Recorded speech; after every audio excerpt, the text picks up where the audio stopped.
La parole est à Monsieur Becht pour le groupe ADL. Merci Madame la Présidente, mes chers collègues. Le Conseil de l'Europe vit une crise profonde, nul ne peut le nier. Première institution européenne créée après la Seconde Guerre mondiale, comment échapperait-il d'ailleurs à cette crise qui est d'abord celle de l'Europe dans son intégralité?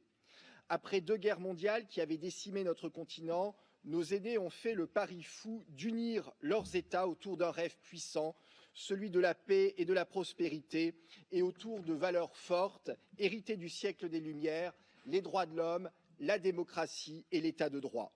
70 ans plus tard, ce rêve est devenu réalité.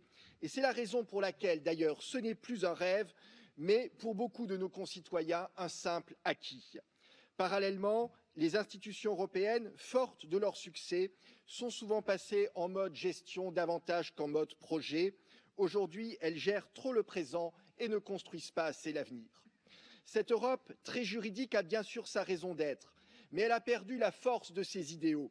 Face aux peurs issues de la mondialisation, du terrorisme, des grandes migrations, elle semble incapable d'apporter des réponses efficaces et plus encore, les rêves qui seuls sont capables de nous faire dépasser nos peurs. Mes chers collègues, soyons lucides. Si cette Europe poursuit une vision strictement juridique, elle mourra dans les urnes du rejet de nos concitoyens. Et la déconstruction de l'Europe ramènera alors les guerres du XXe siècle. Le groupe ALDE, convaincu de la responsabilité que nous avons devant l'histoire, souhaite que nous préservions à tout prix le socle du Conseil de l'Europe autour des droits de l'homme, de la démocratie et de l'état de droit.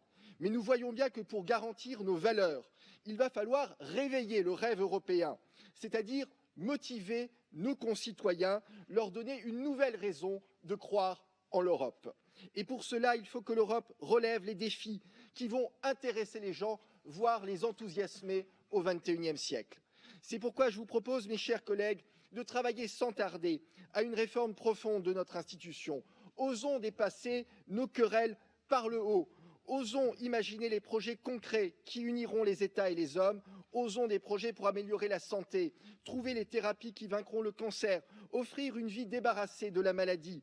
Osons rechercher ensemble les énergies de demain. Osons créer l'économie circulaire pour arrêter de puiser et d'épuiser les ressources de notre planète. Osons bâtir les nouveaux moyens de transport non polluants. Osons retrouver le chemin de la conquête spatiale pour ne pas laisser le champ aux seuls Américains et aux seuls Chinois. Voici quelques-uns des défis que l'Europe des 47 pourrait relever en coopération avec l'Union européenne, mais aussi avec les grandes nations russes et turques et les autres peuples de l'Europe centrale et orientale. Le Conseil de l'Europe, en coordonnant une sorte de communauté européenne technologique et humaine, en plus de ses missions actuelles, retrouverait un souffle nouveau. Cette proposition n'est pas une chimère. Elle n'implique pas de bouleverser nos statuts, puisque l'article 1er, paragraphe B, dit bien que le but du Conseil de l'Europe est poursuivi par la conclusion d'accords et d'actions communes dans les domaines économiques, social, culturel, scientifique, juridique et administratif, ainsi que par la sauvegarde et le développement des droits de l'homme. Mais pour y arriver, il est temps de retrouver l'audace, la vision et la foi, le courage des pères fondateurs. C'est ce qui sauvera l'Europe, c'est ce qui sauvera le Conseil de l'Europe, c'est aussi, mes chers collègues, ce qui sauvera la paix. Merci. Merci.